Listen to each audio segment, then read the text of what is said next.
Madame la Présidente, Monsieur le Gouverneur, mes chers collègues, depuis le premier jour de l'agression russe, la région Île-de-France s'est tenue sans trembler aux côtés du peuple ukrainien.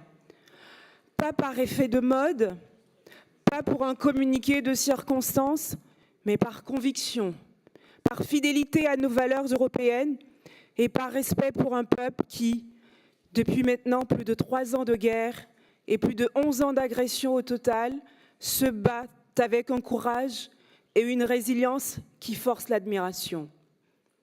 Ce soutien n'a jamais été théorique. Dès mars 2022, notre région a agi.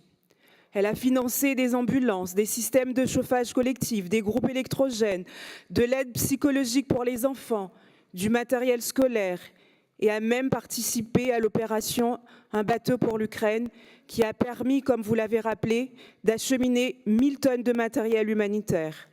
En 2 ans, ce sont plus de 2 millions d'aides concrètes qui ont été votées ici, dans cet hémicycle. Aujourd'hui, ces 2 accords de coopération avec les oblasts de Kiev et de Tcherniv nous permettent de franchir une nouvelle étape, celle du partenariat, de la reconstruction, de l'échange et, Monsieur le Gouverneur, de l'avenir. C'est l'une des volontés constantes de notre présidente Valérie Pécresse et de notre majorité régionale, ne jamais laisser l'Ukraine seule face à l'agresseur russe, ne rien céder à la lassitude, au relativisme ou à la complaisance. Et surtout, ne jamais oublier qu'aujourd'hui en Ukraine, c'est la liberté européenne qui se défend. Permettez-moi simplement un petit rappel factuel. En 2024, lorsque nous avons proposé une motion de soutien moral et matériel au peuple ukrainien, 2 groupes de cette Assemblée avaient refusé de la voter. La France insoumise et l'extrême gauche d'un côté, et le Rassemblement national et l'extrême droite de l'autre. Ce n'était pas un désaccord technique, ce n'était pas une question budgétaire, c'était hélas un choix politique, celui de ne pas soutenir une nation agressée. Chacun ici peut revendiquer la cohérence qu'il souhaite, la nôtre, c'est d'être aux côtés de l'Ukraine. La leur, c'est de s'abstenir dès qu'il faut condamner Moscou. Leur vote en témoigne clairement. Tout comme en témoignent les liens historiques et parfois financiers que ces partis ont noués avec la Russie, leur position changeante sur le conflit ukrainien quand cela n'a pas été un soutien ambigu à l'agresseur.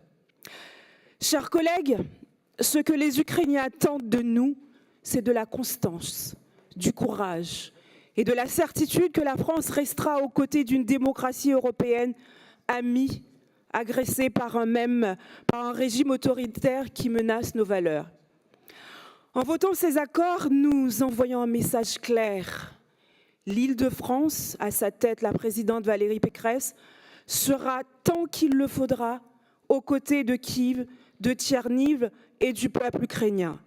Ce n'est pas seulement un choix diplomatique et politique, c'est un choix moral, c'est un choix européen et c'est un choix de dignité. Oui, de dignité.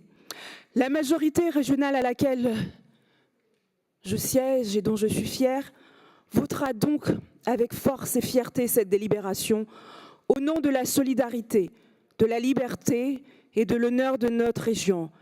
Slava Ukraini. Je vous remercie.